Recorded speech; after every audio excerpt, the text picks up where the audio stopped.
help me write code? I was trained to answer questions, but I'm able to learn.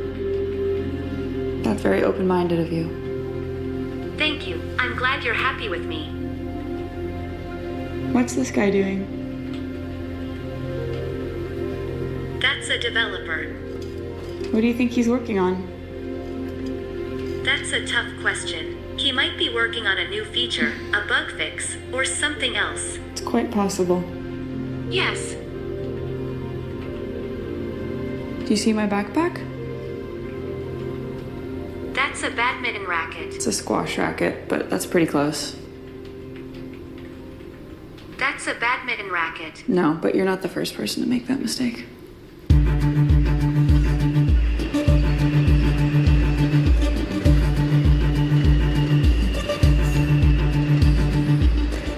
AI, a technology that has been advancing at breakneck speed. Artificial intelligence is all the rage. Some are now raising alarms about it. It is definitely concerning. This is an AI arms race. We don't know how this is all going to shake out, but it's clear something is happening.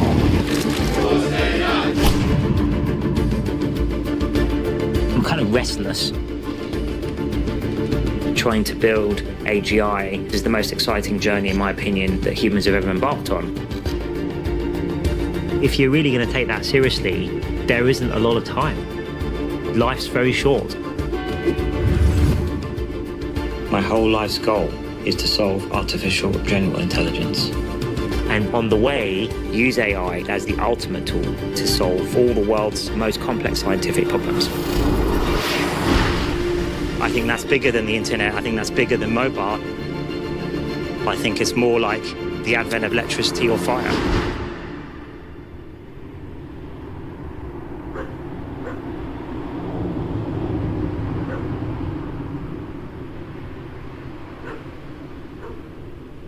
World leaders and artificial intelligence experts are gathering for the first ever Global AI Safety Summit, set to look at the risks of the fast-growing technology and also... I think this is a hugely critical moment for all humanity. It feels like we're on the cusp of some incredible things happening. Let me take you through some of the reaction in today's papers. AGI is pretty clear, I think. There's clearly huge interest in what it is capable of, where it's taking us. This is the moment I've been living my whole life for. I've always been fascinated by the mind. So I'd set my heart on studying neuroscience because I wanted to get inspiration from the brain for AI. I remember asking Demis, what's the end game? You know, so you're going to come here and you're going to study neuroscience and you're going to maybe get a PhD if you work hard. And he said, you know, I want to be able to solve AI. I want to be able to solve intelligence. The human brain is the only existence proof we have, perhaps in the entire universe, that general intelligence is possible at all. And I thought someone in this building should be interested in general intelligence like I am. And then Shane's name popped up. Our next speaker today is Shane Legg. He's from New Zealand, where he trained in math and classical ballet. Are machines actually becoming more intelligent? Some people say yes, some people say no. It's not really clear. We know they're getting a lot faster at doing computations, but are we actually going forwards in terms of general intelligence? We were both obsessed with AGI, artificial general intelligence. So today I'm going to be talking about different approaches to building AGI. With my colleague Demis Hassabis, we're looking at ways to bring in ideas from theoretical neuroscience. I felt like we were the keepers of a secret that no one else knew. Shane and I knew no one in academia would be supportive of what we were doing. AI was almost an embarrassing word to use in academic circles, right? If you said you were working on AI, then you clearly weren't a serious scientist. So I convinced Shane the right way to do it would be to start a company. Okay, we're going to try to do artificial general intelligence. It may not even be possible. We're not quite sure how we're going to do it, but we have some ideas of the kind of approaches. Huge amounts of money, huge amounts of risk, lots and lots of compute. And if we pull this off, it'll be the biggest thing ever, right? That is a very hard thing for a typical investor to put their money on. It's almost like buying a lottery ticket. I'm going to be speaking about systems neuroscience and how it might be used to help us build AGI. Finding initial funding for this was very hard. We're going to solve all of intelligence. You can imagine some of the looks I got when we were pitching that around. So I'm a VC, and I look at about 700 to 1,000 projects a year. And I fund literally 1% of those, about eight projects a year.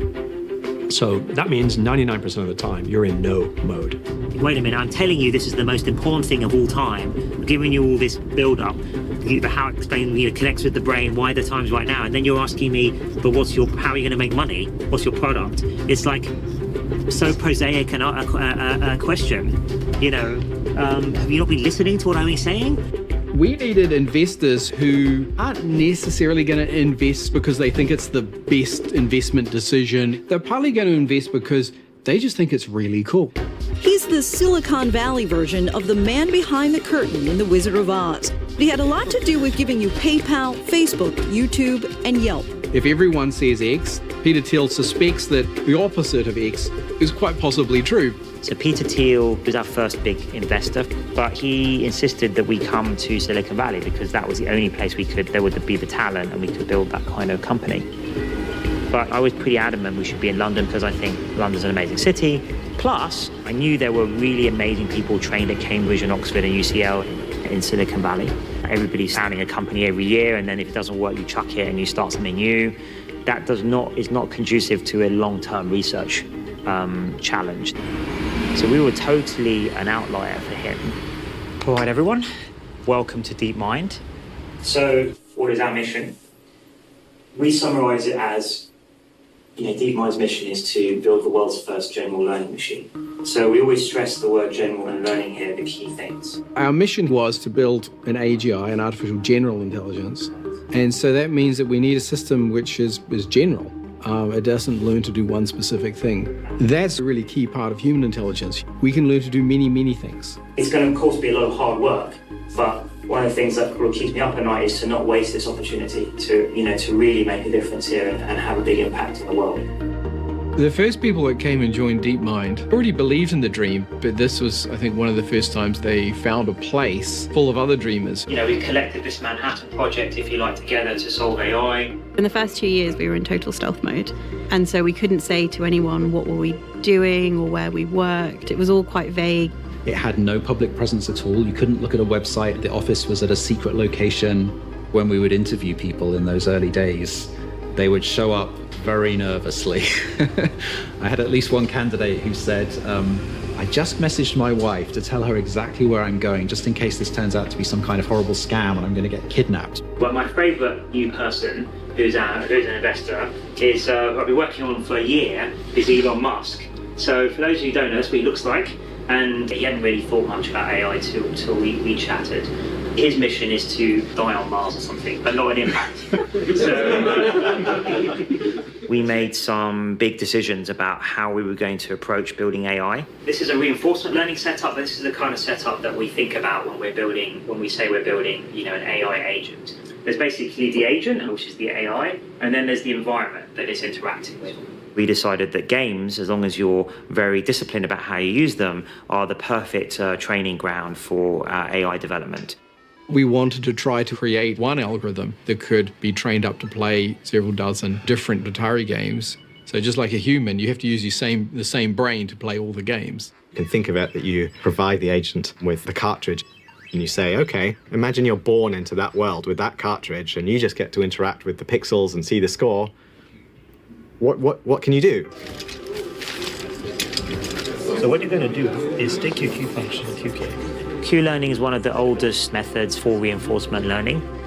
And what we did was combine reinforcement learning with deep learning within one system. No one had ever combined those two things together at scale to do anything impressive. And we needed to prove out this thesis. We tried doing Pong as the first game. It seemed like the simplest. It hasn't been told anything about what it's controlling or what it's supposed to do. All it knows is that score is good, and it has to learn what its controls do and build everything sort of from first principles.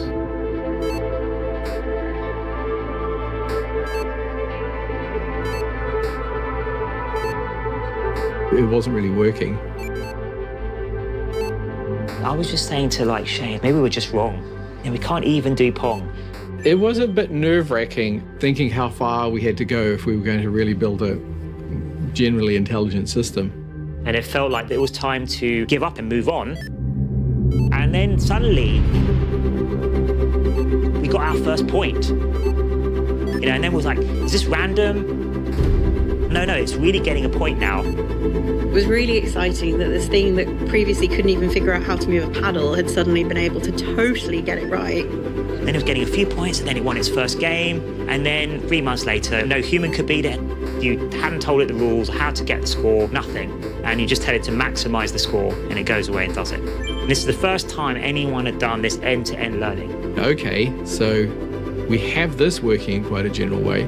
Now let's try another game. So then we tried Breakout. Now, at the beginning, after 100 games, the agent is not very good. It's missing the ball most of the time, but it's starting to get the hang of the idea that the bat should go towards the ball. Now, after 300 games, it's about as good as any human can play this. We thought, well, that's pretty cool, but we left the system playing for another 200 games.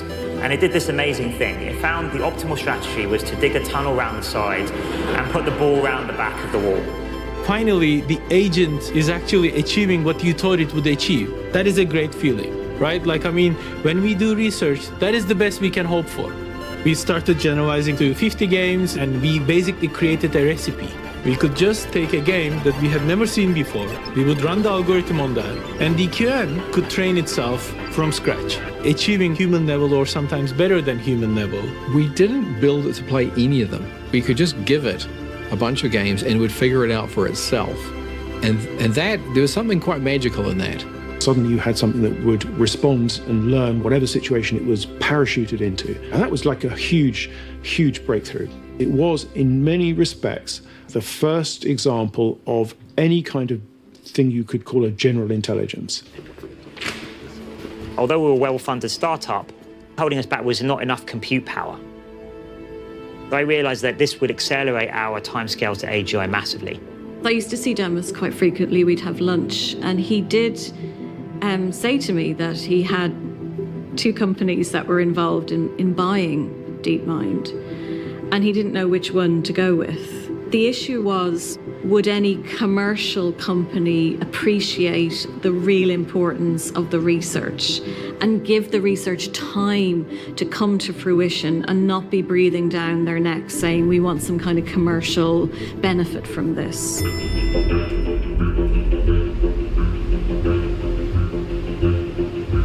Google has bought DeepMind for a reported £400 million, making the artificial intelligence firm its largest European acquisition so far. The company was founded by 37-year-old entrepreneur Demis Hassabis. After the acquisition, I started mentoring and spending time with Demis and just listening to him. And this is a person who fundamentally is a scientist and a natural scientist. He wants science to solve every problem in the world, and he believes it can do so. That's not a normal person you find in a tech company. We were able to not only join Google, but run independently in London, build our culture, which was optimized for breakthroughs, and not deal with products, do pure research. Our investors didn't want to sell, but we decided that this was the best thing for the mission. In many senses, we were underselling in terms of value before it more matured and you could have sold it for a lot more money. And the reason is because there's no time to waste. There's so many things that got to be cracked while the brain's still in gear, I'm still alive. There's all these things that got to be done. So you haven't got, how many billions would you trade for another 5 years of life, to do what you set out to do? Okay, all of a sudden we've got this massive scale compute available to us. What can we do with that? Go is the pinnacle of board games. It's the most complex game ever devised by man. There are more possible board configurations in the game of Go than there are atoms in the universe. Go is the holy grail of artificial intelligence. For many years, people have looked at this game and they've thought, wow, this is just too hard. Everything we've ever tried in AI, it just falls over when you try the game of Go. And so that's why it feels like a real litmus test of progress. We had just bought DeepMind, They were working on reinforcement learning, and they were the world's experts in games. And so when they introduced the idea that they could beat the top-level Go players in a game that was thought to be incomputable, I thought, well, that's pretty interesting. Our ultimate next step is to play the legendary Lee Sedol in just over 2 weeks. A match like no other is about to get underway in South Korea. Lee Sedol is getting ready to rumble. Lee Sedol is probably one of the greatest players of the last decade. I describe him as the Roger Federer of Go. I showed up, and all of a sudden we have 1,000 Koreans who represent all of Korean society, the top Go players. And then we have Demis and a great engineering team. He's very famous for very creative fighting play. So this could be difficult for us. I figured Lee Sedol was going to beat these guys, but they'll make a good showing. Good for a startup. I went over to the technical group and they said, let me show you how our algorithm works. If you step through the actual game, you can see kind of what AlphaGo thinks. The way we start off from training AlphaGo is by showing it 100,000 games that strong amateurs have played. And we first initially get AlphaGo to mimic the human player. And then through reinforcement learning, it plays against different versions of itself many millions of times and learns from its errors. This is interesting. All right, folks, you're going to see history made. 대국을 시작해 주시기 바랍니다. So the game starts. He's really concentrating. He really is. Look at that. Oh. That's a very surprising move. I think we've seen an original move here.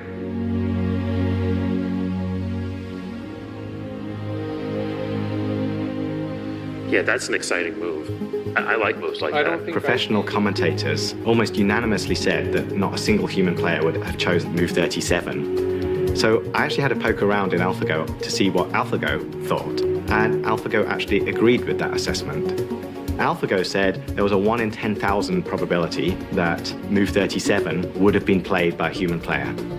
알파고는 실은 확률적 계산을 하고 그냥 이기기 위한 그런 머신에 불과하다고 생각을 했었는데 충분히 알파고도 창의적이다. The game of Go has been studied for thousands of years, and AlphaGo discovered something completely new.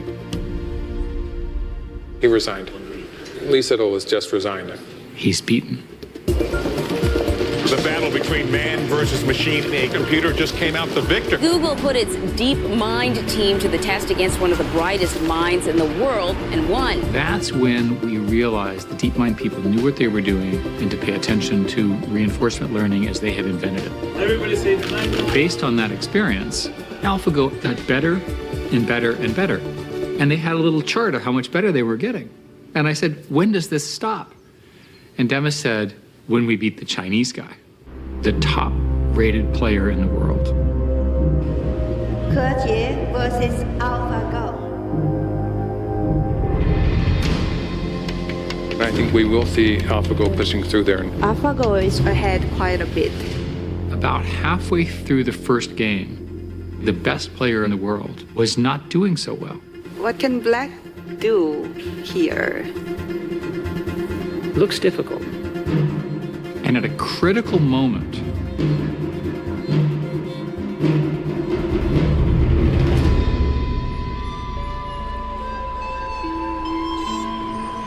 the Chinese government ordered the feed cut off. It was at that moment we were telling the world that something new had arrived on Earth. In the 1950s, when Russia's Sputnik satellite was launched, it changed the course of history. It is a challenge that America must meet to survive in the space age. This has been called the Sputnik moment. The Sputnik moment created a massive reaction in the US in terms of funding for science and engineering, and particularly space technology. For China, AlphaGo was the wake-up call, the Sputnik moment. It launched an AI space race. We had this huge idea that worked, and now the whole world knows. It's always easier to land on the moon if someone's already landed there. It is going to matter who builds AI and how it gets built. I always feel that pressure. There's been a big chain of events that followed on from all of the excitement of AlphaGo. When we played against Lisa Doll, we actually had a system that had been trained on human data, on all of the millions of games that had been played by human experts. We eventually found a new algorithm, a much more elegant approach to the whole system, which actually stripped out all of the human knowledge and just started completely from scratch. And that became a project which we called AlphaZero, zero meaning having zero human knowledge in the loop. Instead of learning from human data, it learned from its own games, so it actually became its own teacher. AlphaZero is an experiment in how little knowledge can we put into these systems, and yet how quickly and how efficiently can they learn. And the other thing is that AlphaZero doesn't have any rules, learn through experience. The next stage was to make it more general so that it could play any two-player game, things like chess, and in fact any kind of two-player perfect information game. It's going really well. It's going really, really well. Oh, it's wow. going down like fast. AlphaGo used to take a few months to train, but AlphaZero could start in the morning playing completely randomly, and then by tea be a superhuman level, and by dinner it would be the strongest chess entity there's ever been. It's amazing. It's amazing. Yeah. It's discovered its own attacking style, Yeah. you know, to take on, you know, the current level of defence. I mean, never in my wildest dreams. I agree, actually. I was not expecting that either. And it's fun it's inspired me to get back into chess again, because it's cool to see that there's even more depth than we thought in chess.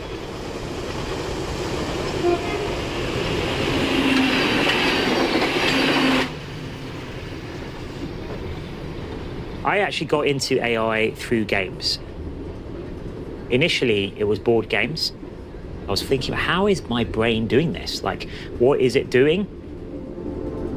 I was very aware of that from a very young age. So I've always been thinking about thinking. The British and American chess champions meet to begin a series of matches. Playing alongside them are the cream of Britain and America's youngest players. Demis Hassabis is representing Britain. When Demis was 4, he first showed an aptitude for chess. By the time he was 6, he became London under-8 champion. My parents were very interesting and unusual, actually. I'd probably describe them as quite bohemian. My father was a singer-songwriter when he was younger, and Bob Dylan was his hero.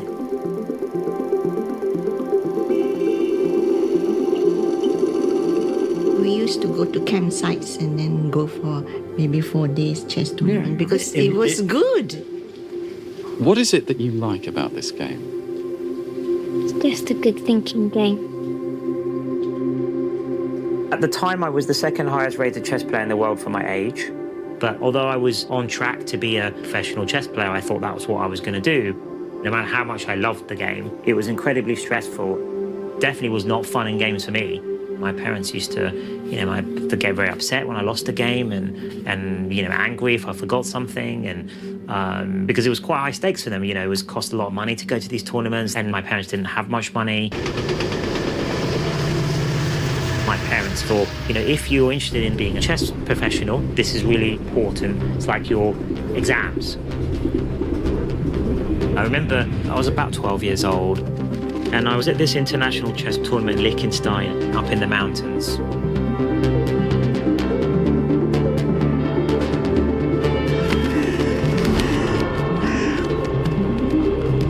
And we were in this huge church hall with, hundreds of international chess players. And I was playing the ex-Danish champion. He must have been in his 30s, probably. In those days, there was a long time limit. The games could literally last all day. We were into our 10th hour.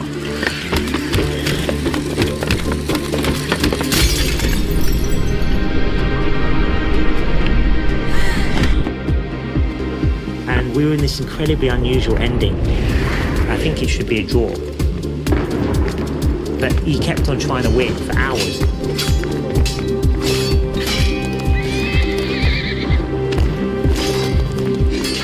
Finally, he tried one last cheap trick.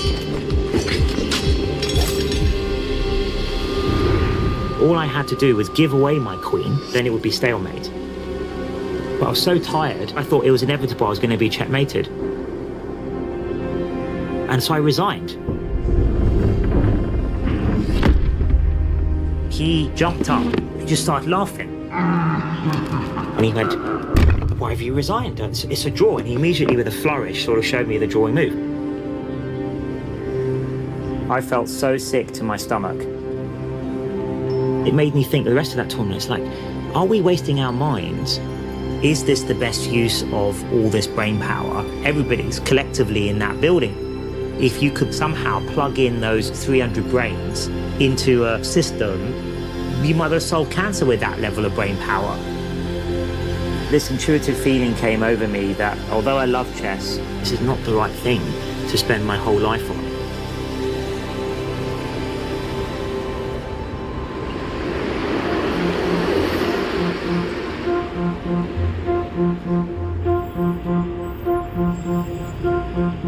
Demis and myself, our plan was always to fill DeepMind with some of the most brilliant scientists in the world.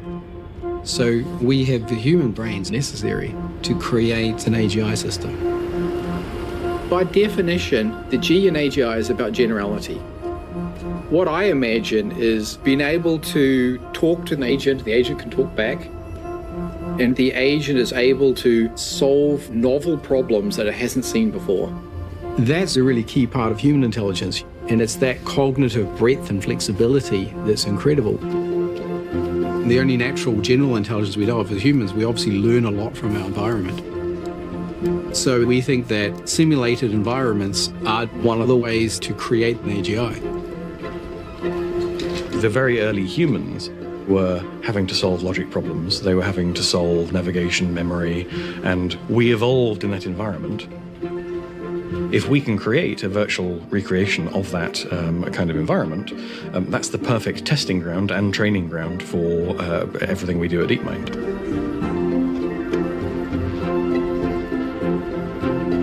What they were doing here was creating environments for childlike beings, the agents, to exist within and play. That just sounded like the most interesting thing in all the world. A child learns by tearing things up and throwing food around and getting a response from mummy or daddy. This seems like an important idea to incorporate in the way you train your agent.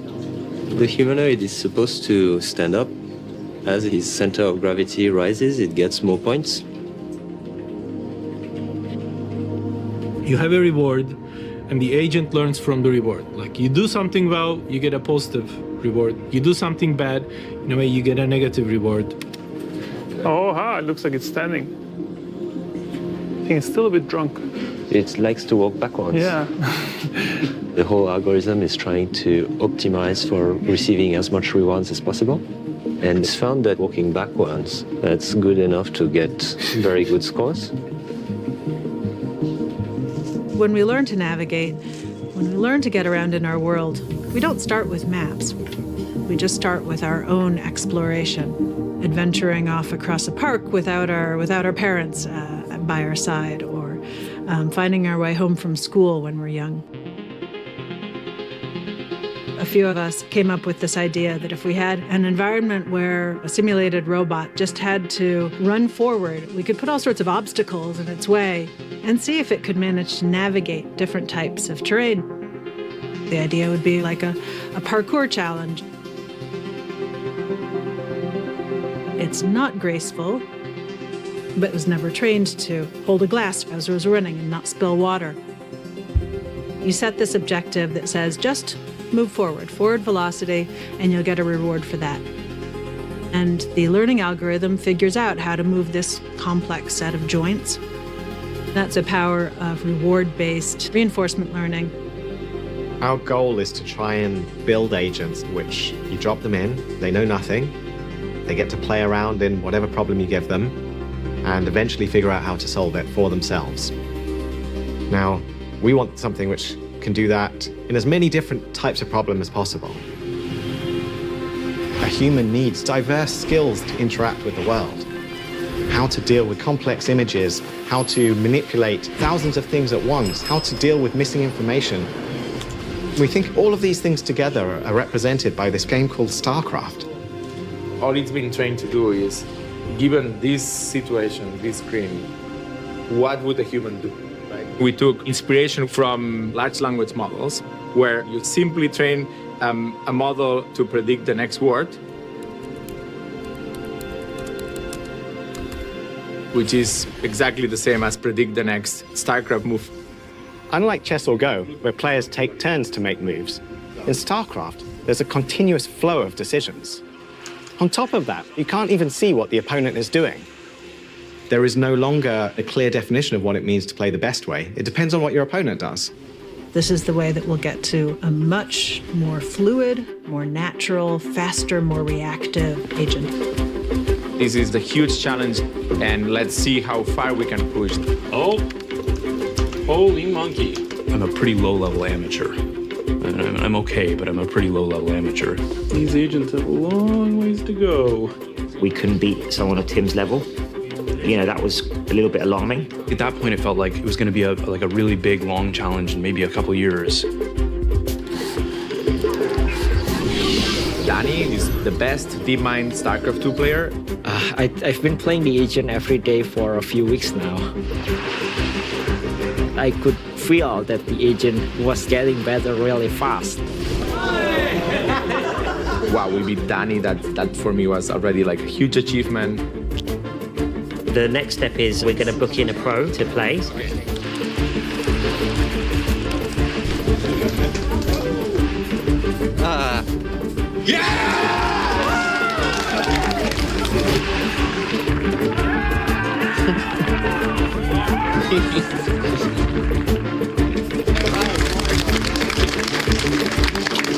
Feels a bit unfair, all you guys against me. We're way ahead of what I thought we would do, given where we were 2 months ago. Just trying to digest it all, actually, but it's very, very cool. Now we're in a position where we can finally share the work that we've done with the public. This is a big step. We are really putting ourselves on the line here. Take it away. Yeah. Cheers. We're gonna be live from London. It's happening.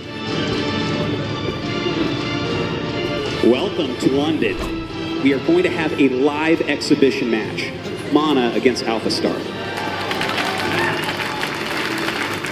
At this point now, Alpha Star, 10-0 against professional gamers. Any thoughts before we get into this game, though? I just want to see a good game. Yeah. I want to see a good game. Absolutely good game. We're all excited. All right, let's see what Mana can pull up. Alpha Star is definitely dominating the pace of this game. Wow, Alpha Star is playing so smartly. This really looks like I'm watching a professional human gamer from the Alpha Star point of view.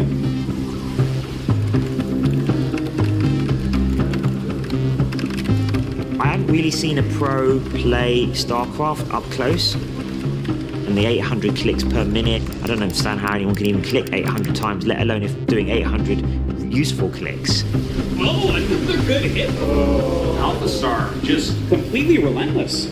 We need to be careful because many of us grew up as gamers and are gamers, and so to us it's very natural to view games as what they are, which is pure vehicles for fun, and not to see that more militaristic side that the public might see if they looked at this. You can't look at gunpowder and only make a firecracker. All technologies inherently point into certain directions. I'm very worried about the certain ways in which AI will be used for military purposes. And that makes it even clearer how important it is for our societies to be in control of these new technologies. The potential for abuse from AI will be significant.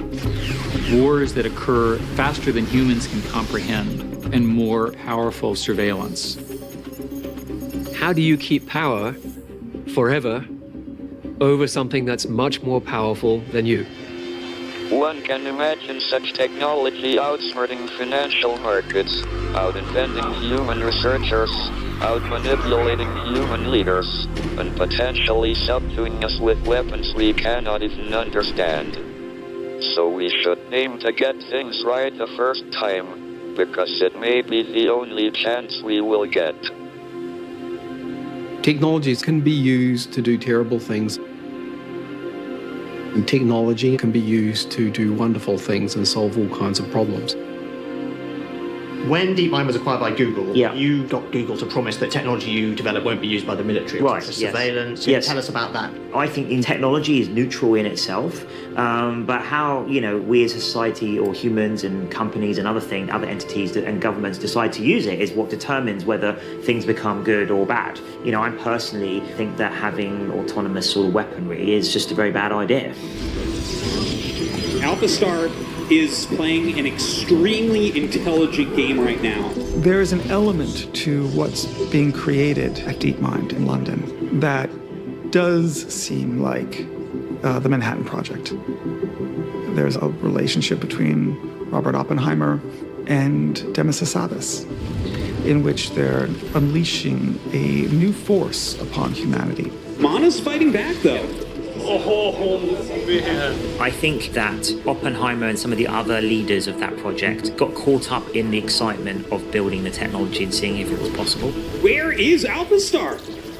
Where's AlphaStar? I don't see AlphaStar's units anywhere. They did not think carefully enough about the morals of what they were doing early enough. What we should do as scientists with powerful new technologies is try and understand it in controlled conditions first. And that is that. Mana has defeated AlphaStar.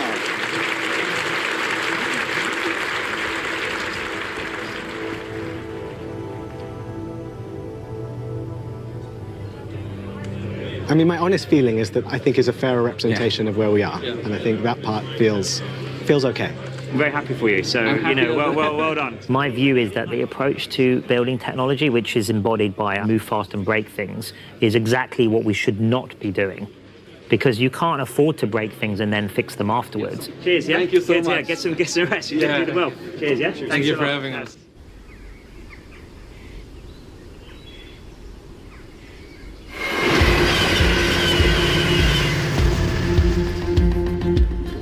When I was 8, I bought my first computer with winnings from a chess tournament. I've sort of had this intuition that computers are this magical device that can extend the power of the mind. I had a couple of school friends. We used to have a hacking club, writing code, making games.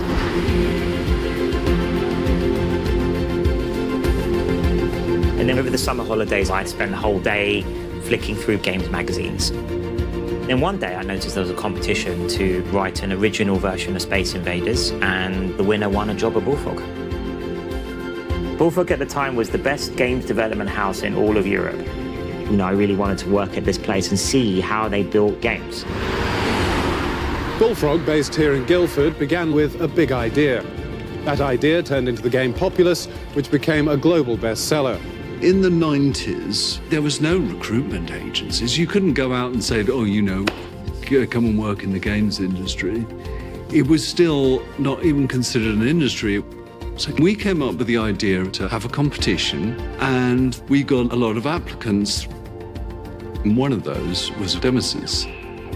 I can still remember clearly the day that Demis came in.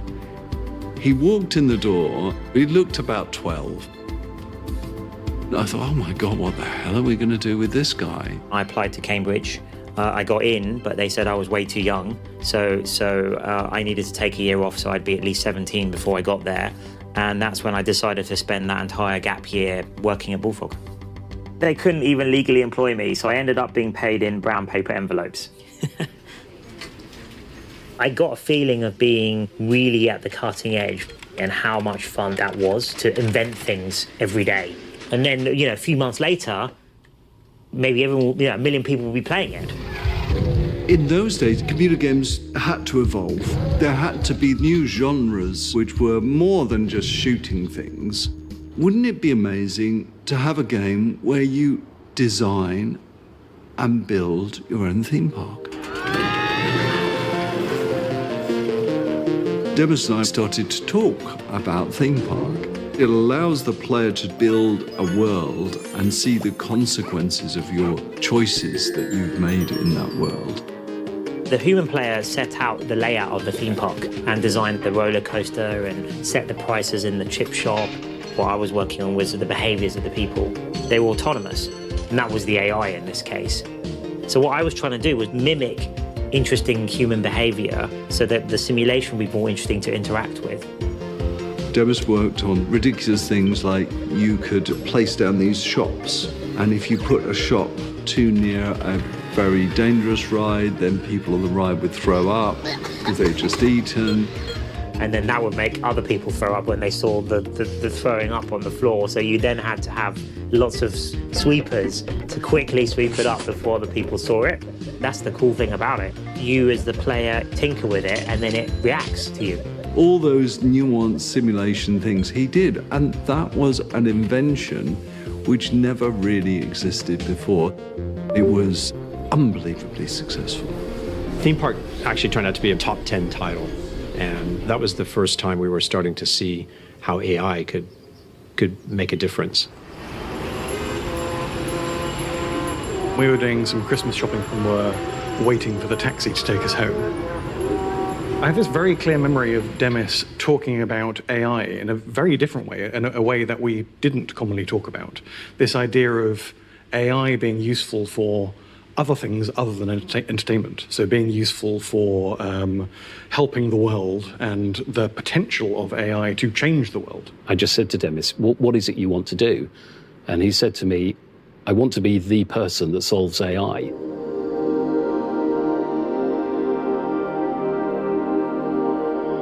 Peter offered me £1 million to not go to university.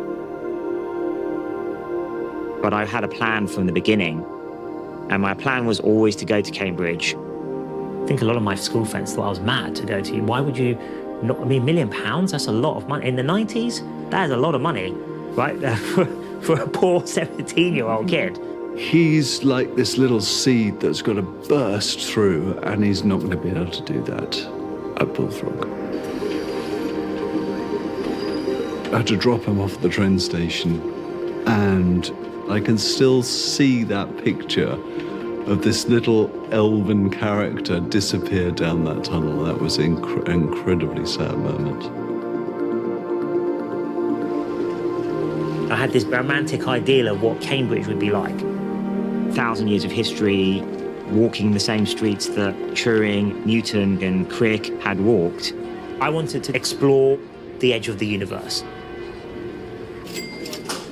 When I got to Cambridge, I'd basically been working my whole life. Every single summer, I was either playing chess professionally or I was working, doing an internship. So I was like, right, I am going to have fun now and explore what it means to be a normal teenager.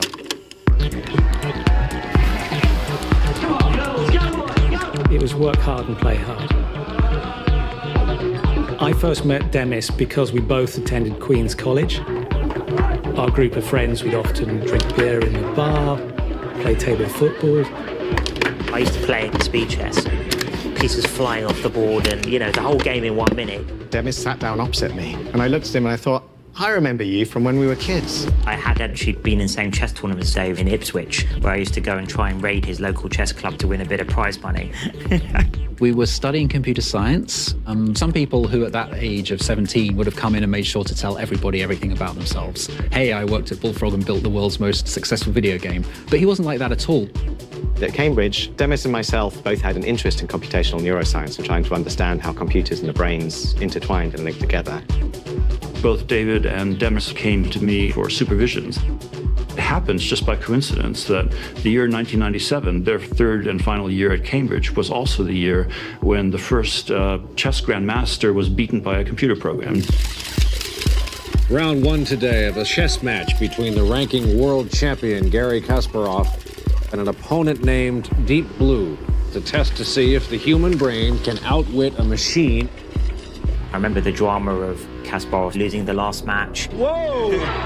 Kasparov has resigned. When Deep Blue beat Garry Kasparov, that was a real watershed event. My main memory of it was I wasn't that impressed with Deep Blue.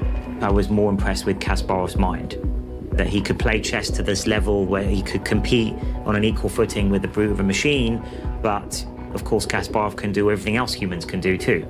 It was a huge achievement, but the truth of the matter was Deep Blue could only play chess.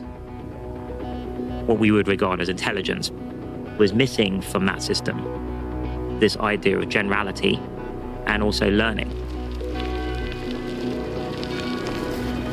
Cambridge was amazing because, of course, you know, you're mixing with people who are studying many different subjects. There were scientists, philosophers, artists, geologists, biologists, ecologists. You know, everybody's talking about everything all the time. I was obsessed with the protein folding problem. Tim Stevens used to talk obsessively, almost like religiously, about this problem, protein folding problem. Proteins are, you know, one of the most beautiful and elegant things about biology. They're the machines of life. They build everything, they control everything. They're why biology works. Proteins are made from strings of amino acids that fold up to create a protein structure.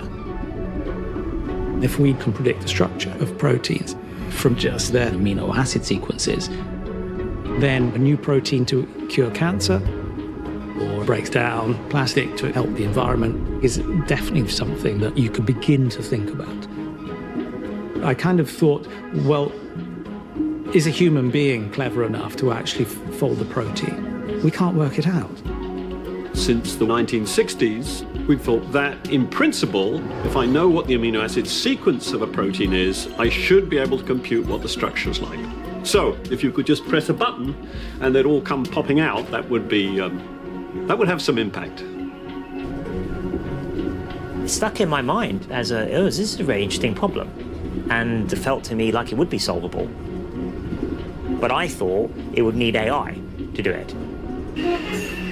If we could just solve protein folding, it could change the world.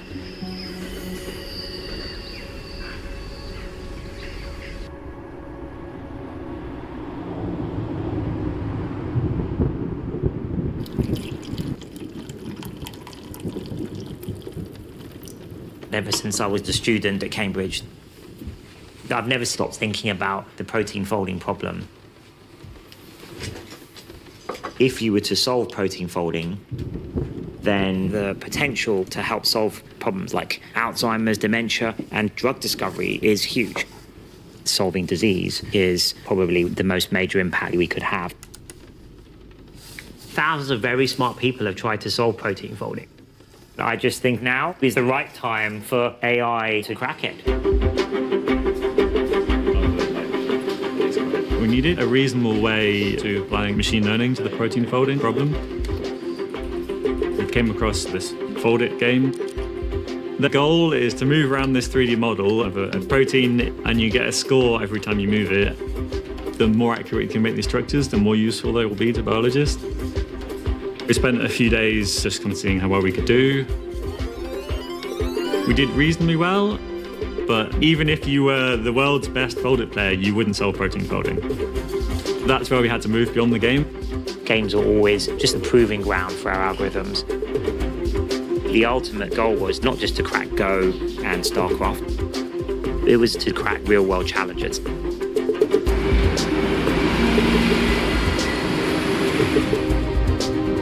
I remember hearing this rumor that Demis was getting into proteins.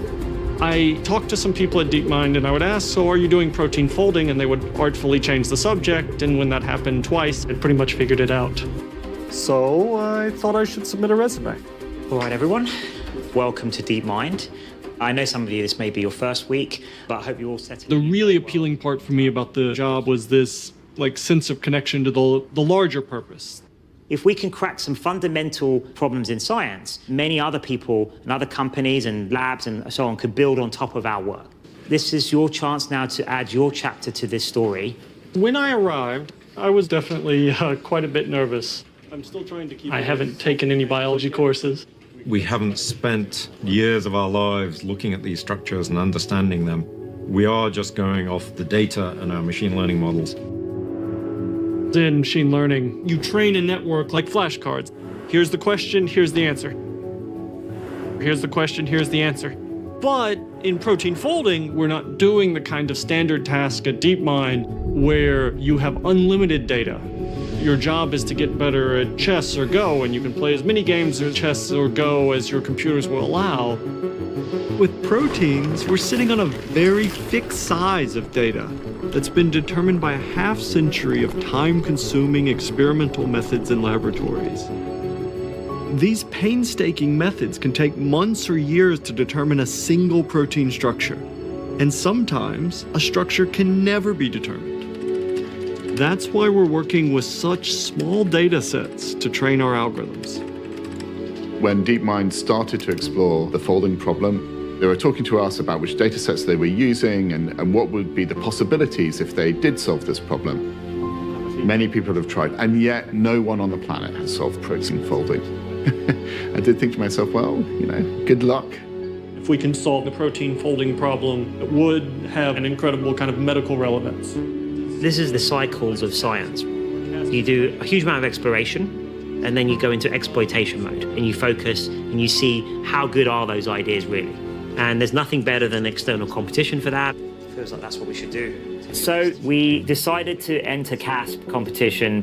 CASP, we started to try and speed up the solution to the protein folding problem. CASP is when we say, look, DeepMind is doing protein folding, this is how good we are, and maybe it's better than everybody else, maybe it isn't. CASP is a bit like the Olympic Games protein folding. CASP is a community-wide assessment that's held every 2 years. Teams are given the amino acid sequences of about 100 proteins, and then they try to solve this folding problem using computational methods.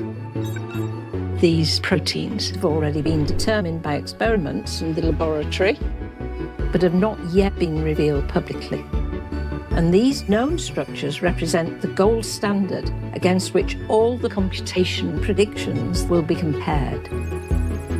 We've got a score that measures the accuracy of the predictions, and you would expect a score of over 90 to be a solution to the protein folding problem. Welcome everyone to our first semi-finals in the winners bracket. Nick and John versus Demis and Frank. Please join us another round. It's going to be an intense match. When I learned that Demis was going to tackle the protein folding issue, I wasn't at all surprised. It's very typical of Demis. He loves competitions. The aim for CAS would be to not just win the competition, but sort of retire the need for it. So 20 targets total have been released by CASP. We were thinking maybe throw in the standard kind of machine learning and see how far that could take us. Instead of having a couple days on an experiment, we can turn around 5 experiments a day. Great, well done everyone. Can you show me the real one instead of ours? The true answer is supposed to look something like that.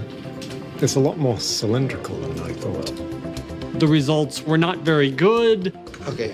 You throw all the obvious ideas to it and the problem laughs at you. This makes no sense. We thought we could just throw some of our best algorithms at the problem. We were slightly naive. We should be learning this, in the blink of an eye. The thing I'm worried about is we take the field from really bad answers to moderately bad answers. I feel like we need some sort of new technology for moving around these things.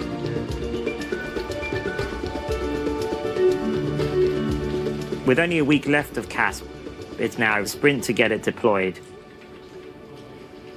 You've done your best, and then there's nothing more you can do. But wait for CASP to deliver the result.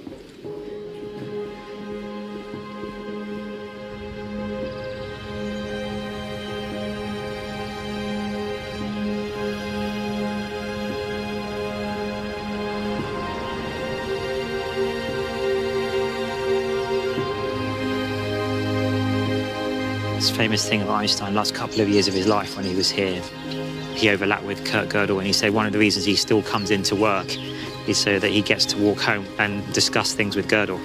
It's a pretty big compliment for Kurt Gödel. Shows you how amazing he was.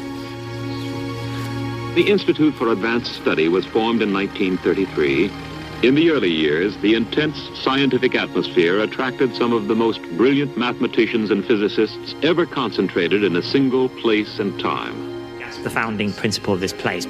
It's the idea of unfettered intellectual pursuit, even if you don't know what you're exploring, will result in some cool things. And sometimes that then ends up being useful, which of course, partially what I've been trying to do at DeepMind. How many big breakthroughs do you think are required to get all the way to AGI? And, estimate maybe there's about a dozen of those. I hope it's within my lifetime. Yes. But then all scientists hope that, right? Demis has many accolades. Was elected fellow to Royal Society last year. Is also fellow Royal Society of Arts. A big hand for Demis's house.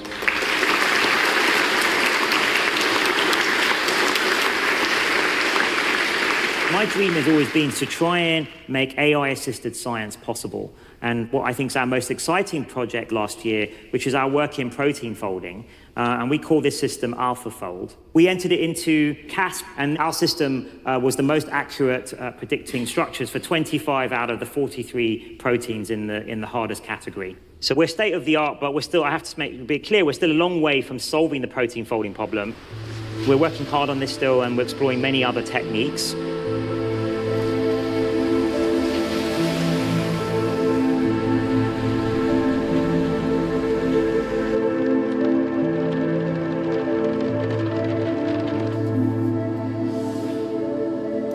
Should we just get started? So, kind of a rapid debrief. These are our final rankings for CASP. We beat the second team in this competition by nearly 50%, but we still got a long way to go before we've solved the protein folding problem in a sense that a biologist could use it. It is an area of concern. The quality of predictions varied, and they were no more useful than the previous methods. AlphaFold didn't produce good enough data for it to be useful in a practical way to, say, somebody like me investigating my own biological problems. That was kind of a humbling moment because we thought we'd worked very hard and succeeded. And what we'd found is we were the best in the world at a problem the world's not good at. We knew we sucked. It doesn't help if you have the tallest ladder when you're going to the moon. The opinion of quite a few people on the team that this is sort of a fool's errand in some ways. And I might have been wrong with protein folding. Maybe it's too hard still for where we're at generally with AI. If you want to do biological research, you have to be prepared to fail because biology is very complicated. I've run a laboratory for nearly 50 years, and half my time I'm just an amateur psychiatrist to keep my colleagues cheerful when nothing works.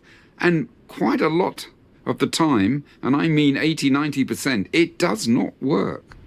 If you are at the forefront of science, I can tell you, you will fail a great deal.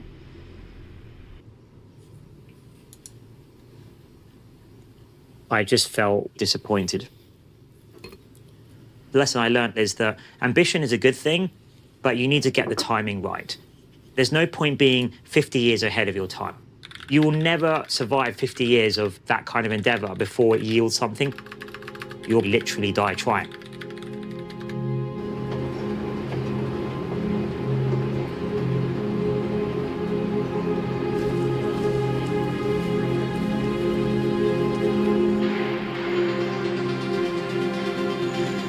When we talk about AGI, the holy grail of artificial intelligence, it becomes really difficult to know what we're even talking about. Which bits are we going to see today? We're going to start in the garden. This is the garden looking from the observation area. Research scientists and engineers can analyse and collaborate and evaluate what's going on in real time. Someone in the 1800s would think of things like television and the submarine or a rocket ship to the moon and say these things are impossible. Yet Jules Verne wrote about them, and a century and a half later, they happened. We'll be experimenting on civilizations, really. Civilizations of AI agents. Once the experiments start going, it's going to be the most exciting thing ever. So how will we get sleep? I won't be able to sleep. Full AGI, it will be able to do any cognitive task that a person can do. And it will be able to scale potentially far beyond that. It's really impossible for us to imagine the outputs of a superintelligent entity. It's like asking a gorilla to imagine, what Einstein does when he produces the theory of relativity. People often ask me these questions like, what happens if you're wrong and AGI is quite far away? And I'm like, no, I never worry about that. I actually worry about the reverse. I actually worry that it's coming faster than we can really prepare for. It really feels like we're in a race to AGI. The prototypes and the models that we are developing now are actually transforming the space of what we know about intelligence. Recently, we've had agents that are powerful enough to actually start playing games in teams and competing against other teams. We're seeing cooperative social dynamics coming out of agents where we haven't pre-programmed in any of these sorts of dynamics. It's completely learned from their own experiences. When we started, we thought we were out to build an intelligent system and convince the world that we'd done it. We're now starting to wonder whether we're going to build systems that we're not convinced are fully intelligent, and we're trying to convince the world that they're not. Hey, Alpha. Hello there. Where are we today? You're at the Museum of Modern Art in New York City. Kind of. What painting is this? This is the creation of Adam by Michelangelo. I don't think that painting is in New York City. You are right. It's in the Vatican City. Do you think that's where we are? No. Then how am I looking at this? You're looking at a digital copy of the painting. Yes. Who lives in this house? An astronaut.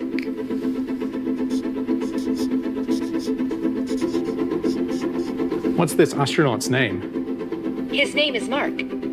This is a famous equation by Albert Einstein. It shows that energy and mass are equivalent. How would you explain it to a 5-year-old? Well, imagine you have a big rock, and you want to know how much it weighs. Is Mark in danger? No, Mark is not in danger. Why is that? Because the dinosaur is not real. All right, why could you not answer my question? I think I couldn't answer your question because I don't know enough about the subject. Okay. How could you learn more about the subject? I can learn more about the subject by reading books, articles, and websites. You can teach me. My conclusion is, if you now think about what we're doing is learning from all humans, all their knowledge at once, the internet, you would actually know a lot about the world. Like a significant portion of everything humans can do, and now I think it's more like, well, it might just all work. This is a big moment. Who is this? This is God reaching out to Adam. The advent of AGI will divide human history into two parts. The part up to that point and the part after that point. Why is he reaching out to touch Adam? God is reaching out to touch Adam to give him life. It will give us a tool that can completely reinvent our entire civilization. What does this painting mean to you? The painting means a lot to me. Okay, like what?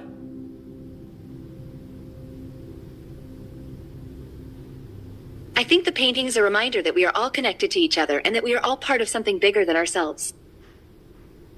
That's pretty nice. When you cross that barrier of AGI might happen one day in the future to, no, actually this could really happen in a time frame that's sort of like on my watch, Something changes in your thinking. It's learned to orient itself by looking at... We have to be careful with how we use it and thoughtful about how we deploy it. You'd have to consider what's its top level goal. If it's to keep humans happy, which set of humans, what does happiness mean? A lot of our collective goals are very tricky, even for humans to figure out. Technology always embeds our values. It's not just technical, it's ethical as well. So we got to be really cautious about what we're building into it.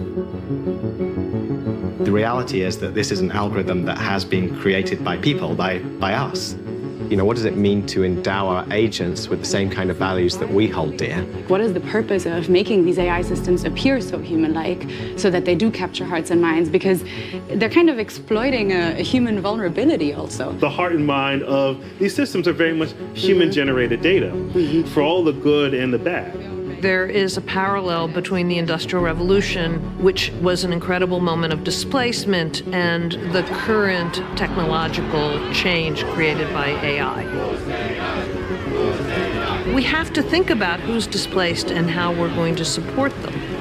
This technology is coming a lot sooner than really the world knows, or kind of even we 18, 24 months ago thought of. So there's a tremendous opportunity, tremendous excitement, but also tremendous responsibility. It's happening so fast.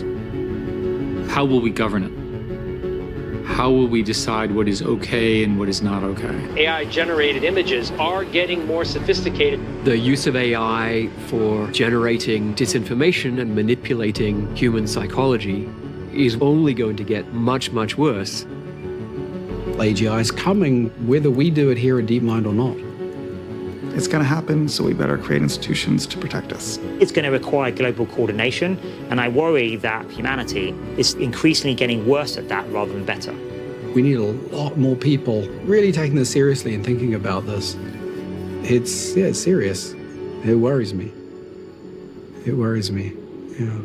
If you received an email saying the superior alien civilization is going to arrive on Earth, there would be emergency meetings of all the governments. We would go into overdrive trying to figure out how to prepare.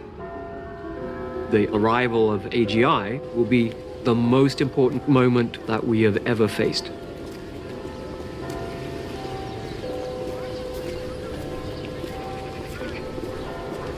My dream was that on the way to AGI, we would create revolutionary technologies that would be of use to humanity.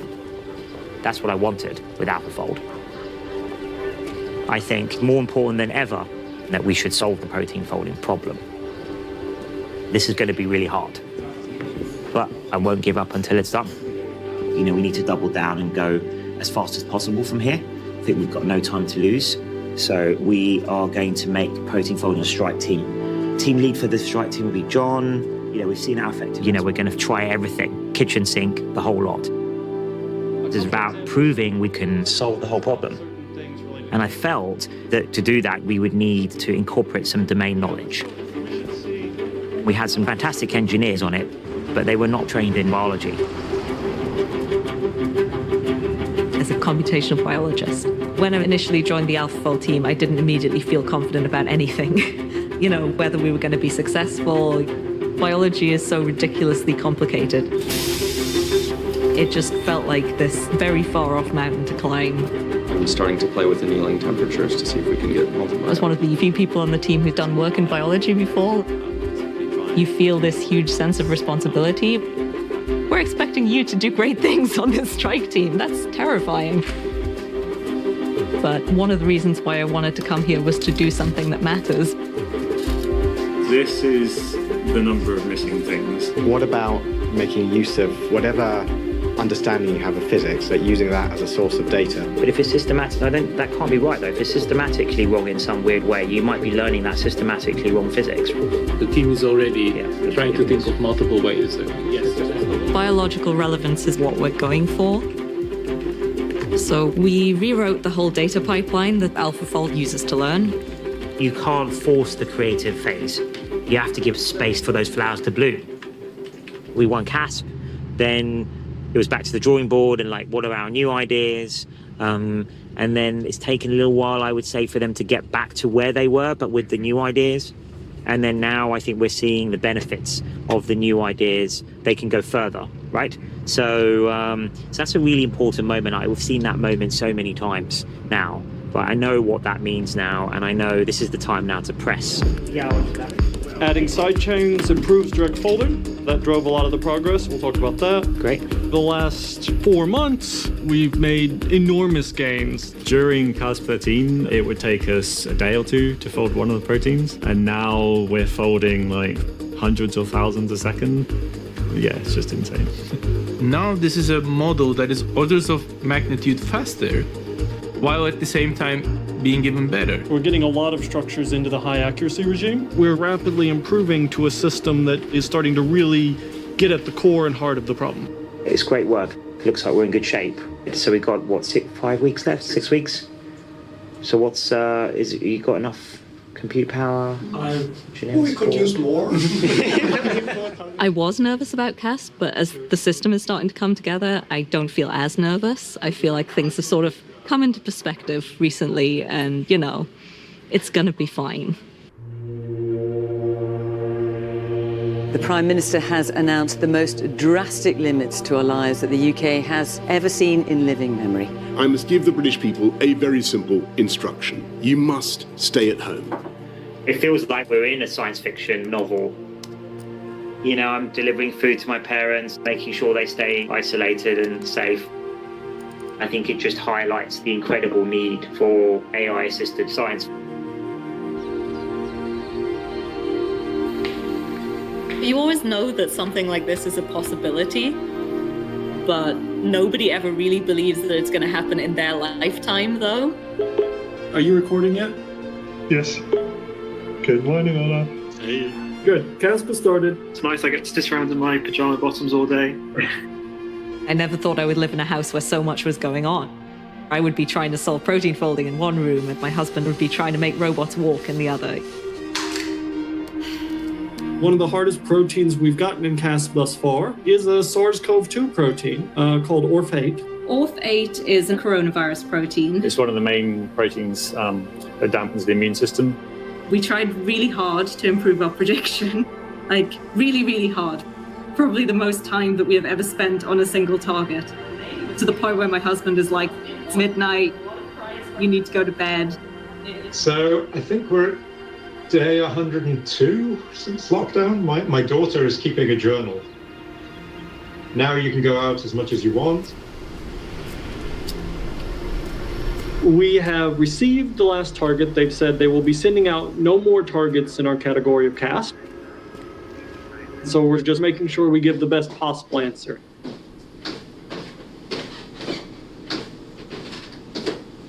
As soon as we started to get the results, I'd sit down and start looking at how close did anybody come to getting the protein structures correct.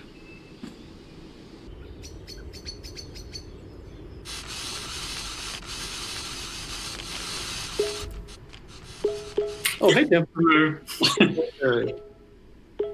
It is an unbelievable thing. CASP has finally ended. I think it's at least time to raise a glass then. I don't know if everyone has a glass or something that they can raise. If not, raise, I don't know, your laptops. I'll probably make a speech in a minute. I feel like I should, but I just have no idea what to say. So, let's see. I feel like a reading of email is the right thing to do. When John said, I'm going to read an email at a team social, I thought, wow, John, you know how to have fun. We're going to read an email now. I got this about 4 o'clock today.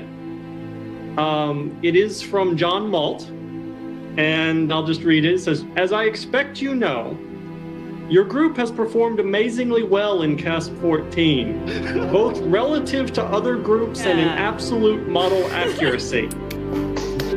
Congratulations on this work. It is really outstanding. These structures were so good, it was just amazing. After half a century, we finally have a solution to the protein folding problem. When I saw this email, I read it, I go, oh shit. And my wife goes, is everything okay? I call my parents and just like, hey mom, got something to tell you. We've done this thing and it might be kind of a big deal. So when I learned of the CASP 14 results, I was gobsmacked. I was just excited. This is a problem that I was beginning to think would not get solved in my lifetime. Now we had a tool that can be used practically by scientists. These people asking us, you know, I've got this protein involved in malaria or, you know, some infectious disease. We don't know the structure. Can we use AlphaFold to solve it? We can easily predict all known sequences in a month. All known sequences in a month? Yeah, easily. 1 billion, 2 billion. And there so why don't we just do that? Yeah, we should just do that, lad. Well, with like now that's way you can better. really. Why don't we just do that? Well, so that's one of the options. Like we, right? There's this. We should just. We should. That's a great idea. We should just run every protein in existence, and then release that. Why didn't someone suggest this before? Of course, that's what we should do. Why are we thinking about making a service and then people submit their protein? We just fold everything, and then give it to everyone in the world. Who knows how many discoveries will be made from that? Demis called us up and said, we want to make this open. Not just make sure the code is open, but we're going to make it really easy for everybody to get access to the predictions. That is fantastic. It's like drawing back the curtain, seeing the whole world of protein structures. They released the structures of 200 million proteins. These are gifts to humanity.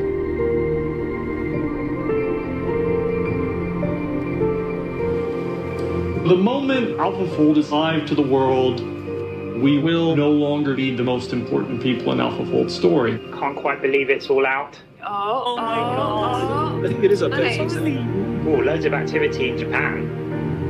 We have 655 users currently. Currently have 100,000 concurrent users. Wow. Today, it's just crazy. What an absolutely unbelievable effort from everyone. We're going to all remember these moments for the rest of our lives. I'm excited about AlphaFold. For my research, it's already propelling lots of progress. And this is just the beginning. My guess is every single biological and chemistry achievement will be related to AlphaFold in some way.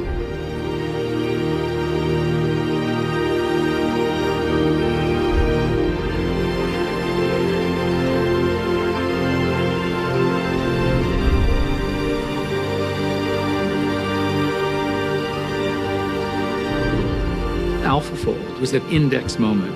It's a moment that people will not forget because the world changed.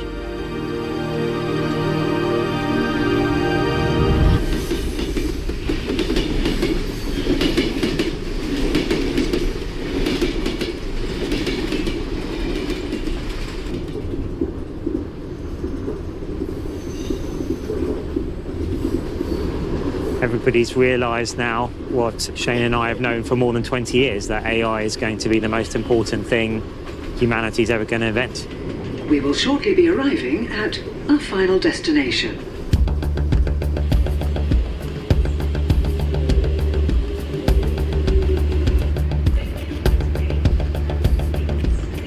The pace of innovation and capabilities is accelerating.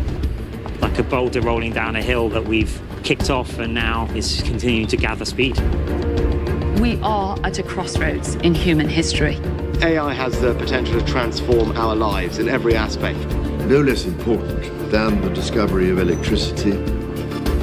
We should be looking at the scientific method and trying to understand each step of the way in a rigorous way. This is a moment of profound opportunity.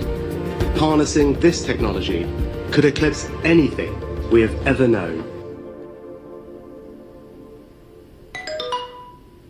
Hi, Alpha. Hi. What is this? This is a chessboard.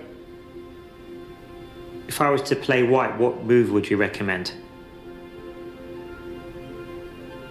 I would recommend that you move your pawn from e2 to e4. And now if you were black, what would you play now? I would play the Sicilian defense. It's a good choice.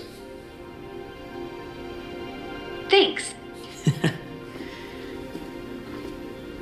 So what do you see? What is this object? This is a pencil sculpture. What happens if I move one of the pencils? If you move one of the pencils, the sculpture will fall apart. I better leave it alone then. That's probably a good idea.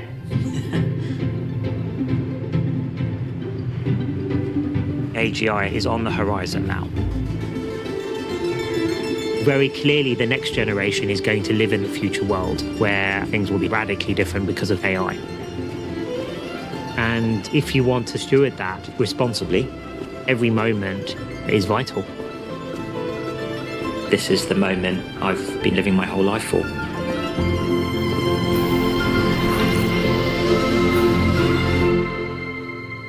It's just a good thinking game.